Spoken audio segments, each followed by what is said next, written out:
제168화 권세가 영원할 줄 알았습니까? 우리가 이준석을 두고 좌익 정치인 같다는 표현을 하는 이유는 크게 두 가지입니다. 이준석은 언론과의 인터뷰나 페이스북에서 자신의 입장을 내놓을 때 특정 정치인을 향해 희화화하거나 말장난을 친다거나 어줍잖은 신조어를 만들어 퍼뜨리는데, 최근에 있었던 대국민 공식 기자회견에서마저 그런 버릇이 그대로 드러났었죠. 과거 정론에 입각한 입장문을 통해 품위를 지키려는 노력이라도 있었던 우익 정당에서는 한 번도 보지 못한 정치인의 모습이었습니다. 두 번째로는 자신의 지지자들을 등에 업고 새를 과시하는 고약한 정치 기술을 부린다는 점인데, 이는 이재명 같은 좌빨 거물 정치인의 고유 수법으로서 이준석의 그것과 상당히 흡사하죠. 다만 다른 점이 있다면 이재명의 개딸은 민주당 중진들도 쉽게 반기를 들기는 힘들 만큼 오랜 기간에 걸쳐 새를 불려왔다면, 그에 비해 이준석의 준바는 한 줌도 안 되는 초라한 개체수라는 것이 확인된 바 듣보잡 당원들마저 입바른 소리를 내는 것이 가능하다는 점입니다. 지난 1일 이재명은 국회에서 휴대폰 화면을 노출시키는 간악한 짓을 선보였는데요.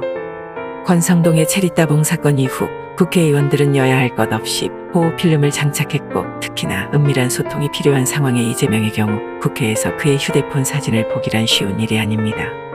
보호필름도 보호필름이지만 민주당은 회의장에서 그의 자리를 맨 뒷칸에 배치하여 취재진들이 쉽게 볼 수 없도록 조치를 해두었는데요.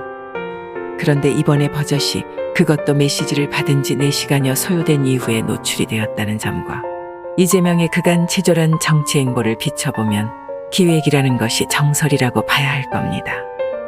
권성동의 체리따봉이 기획이었다면 자충수로 귀결되니 멍청한 게 아니면 어설펐다고 평가해야 하겠지만, 이재명의 전쟁입니다는 새를 결집하려는 묘수로 의심이 되며 결과적으로 그런 뜻이 이루어지고 있는 상황인 만큼 명백한 고의라고 해석해야 할 거예요.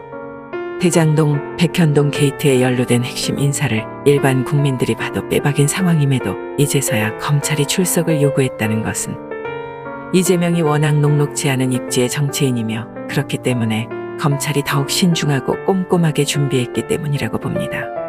이재명의 보좌관의 말이 정답이네요. 이제부터 전쟁입니다.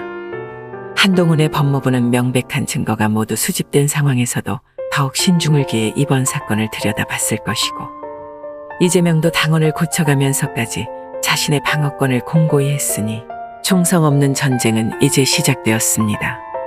벌써 1라운드는 마친 듯해요.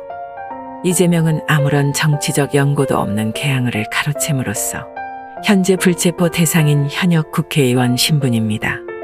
그러나 검찰은 출석하지 않아도 사건 처리가 가능하다고 맞받았어요.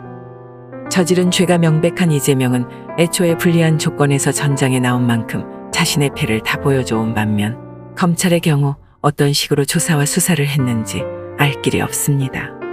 검찰은 피의자로 적시된 이재명에게 소명할 기회를 준 것에 불과하니 후달리는 쪽은 이재명이고, 따라서 이번 1라운드는 검찰의 판정승이라고 보는 게 맞겠죠.